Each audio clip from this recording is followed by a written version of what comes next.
Hello students, today our topic is empathy. आज मैंने जो वीडियो बनाई है इसमें एम्पैथी का मैं हिंदी में पूरा इसको डिस्क्राइब कर रही हूँ, इसका मीनिंग एक्सप्लेन कर रही हूँ कि एम्पैथी क्या होती है। इसके साथ साथ ही हमारे पास एक वर्ड होता है इसी के जैसा है, दैट इज़ सिंपैथी। सिंपैथी और एम्पैथी दोनों वर्ड बोलने में सेम से हैं, लेकिन दोनों में बहुत अंतर है। एम्पैथी मीनिंग होता है समानुभूति, सिंपैथी का मतलब होता है सहानुभूति। दोनों में फ़र्क है। सबसे पहले मैं इन दोनों के फ़र्क को आपको एक्सप्लेन कर रही हूँ कि समान अनुभूति होना समानुभूति कहलाता है और किसी दूसरे के प्रति दया का भाव होना सहानुभूति कहलाता है। दोनों अलग अलग हैं। अब इसको एक छोटे से एग्जाम्पल के थ्रू हम समझ लेते हैं। देखिए, अगर किसी के हमारा कोई बहुत ही नियर नेबर है, फ्रेंड है, कोई भी है जिन्हें हम जानते हैं बहुत अच्छे से, उसके साथ कोई या किसी को नहीं भी जानते हैं आप, तब भी अगर हम कहीं रोड पे जा रहे हैं तब भी और हम रास्ते में किसी के साथ देखते हैं कि कोई घटना घट गई है, तो उसके प्रति जो दया का भाव हमारे मन में आता है, that is called sympathy. Sympathy कहलाता है सहानुभूति। हमें उस व्यक्ति के साथ सहानुभूति है कि उसके साथ कोई भी घटना हुई है या कुछ भी गलत हुआ है, हम उसके प्रति अपने मन में दया का भाव रखते हैं। ठीक है, वो सहानुभूति कहलाता है। अब पढ़ते हैं एम्पैथी। एम्पैथी का मतलब समानुभूति, समान अनुभूति करना। इट मीन्स जैसा दूसरे के साथ हुआ है सेम वैसे ही आपके साथ, आपके जीवन में भी सेम वही घटना घटी है, आप उसके दर्द को बहुत अच्छे से समझ सकते हैं, फील कर सकते हैं, क्योंकि दोनों का दुख बिल्कुल एक जैसा है। तो यह उसका मतलब होता है समानुभूति, समान अनुभव करना, वो कहलाता है एम्पैथी। सबसे पहले मैंने आपको दोनों के मीनिंग को एक्सप्लेन कर दिया। एम्पैथी अलग चीज़ है, सिंपैथी अलग चीज़ है। अब पढ़ते हैं इसका मीनिंग ऑफ एम्पैथी। एम्पैथी के मतलब को ले लेते हैं। मीनिंग क्या है इसका? Ability to understand and share the feelings of another. दूसरों की फीलिंग्स को शेयर करना, समझना, उसकी जो एबिलिटी होती है वो एम्पैथी कहलाता है। इसको अभी और आगे अच्छे से समझेंगे हम। It is driven from Greek language. अब ये एम्पैथी वर्ड कहाँ से आया? ये ग्रीक लैंग्वेज से आया है, इसका मीनिंग है पैथस, ग्रीक लैंग्वेज में, और विच मीन्स पैथस का मीनिंग होता है फीलिंग्स, भावनाएं। ठीक है, ये होता है एम्पैथी। डेफिनेशन से समझेंगे इसको थोड़ा आगे एक्सप्लेन करते हुए।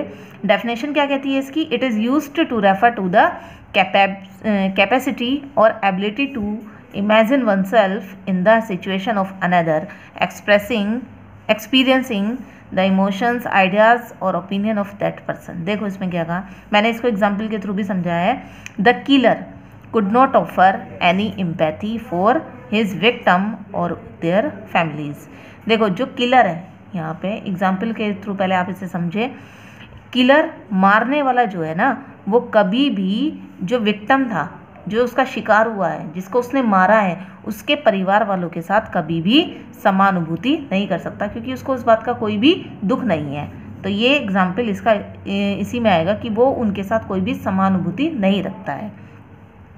सबसे पहले इसकी डेफिनेशन को समझ लेते हैं। एक ऐसी कैपेसिटी होना या योग्यता का, एबिलिटी को इमेजिन करना, जो किसी दूसरे व्यक्ति के साथ जो घटना घटी है, आपसे अपने आप को, वन सेल्फ, स्वयं से मतलब है अपने आप को उसी कंडीशन में इमेजिन करना, या वो कंडीशन आपके साथ हुई वो, तो उसकी कंडीशन को समझने की योग्यता एम्पैथी कहलाती है।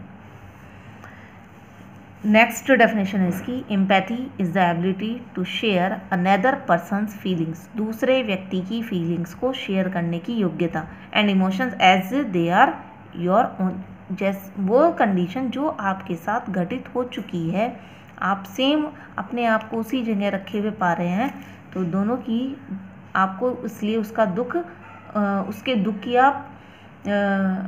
दुख को आप बहुत अच्छे से समझ सकते हैं, समान अनुभूति उसकी कर रहे हैं दुख की। अब इसके पढ़ते हैं हम टाइप्स। देखो, there are only 3 types of empathy, 3 तरह की होती है, कॉग्निटिव, इमोशनल और कंपैशनेट। सबसे पहले पढ़ते हैं कॉग्निटिव एम्पैथी क्या होती है। Cognitive empathy is the ability to understand how a person feels, एक व्यक्ति कैसे फील करता है, and what they might be thinking, और वो क्या सोचता है, क्या वो महसूस कर रहा है, किसी के साथ कोई घटना घटी है तो उस समय वो क्या महसूस कर रहा है और क्या उसके मन में चल रहा है, क्या वो सोच रहा है। Cognitive empathy makes us better communicator. तो ये सब हम, क्योंकि हम समान अनुभूति कर रहे हैं तो हम समझ सकते हैं कि उस व्यक्ति के दिमाग में इस समय क्या चल रहा होगा, उसे किस तरह का दुख है। तो ये कंडीशन जो है ये कहलाती है कॉग्निटिव एम्पैथी।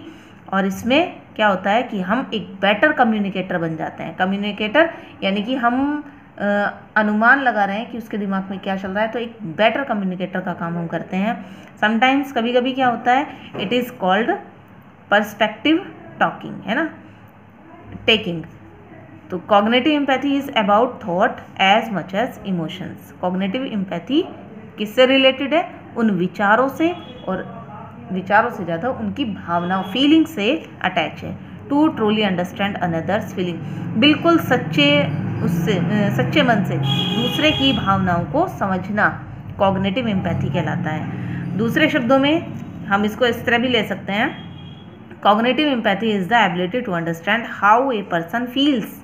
एक व्यक्ति कैसा फील करता है एंड क्या उसके दिमाग में चल रहा है, आप उसको बेटर वे में समझ सकते हैं। नेक्स्ट अभी कंटिन्यू है आगे।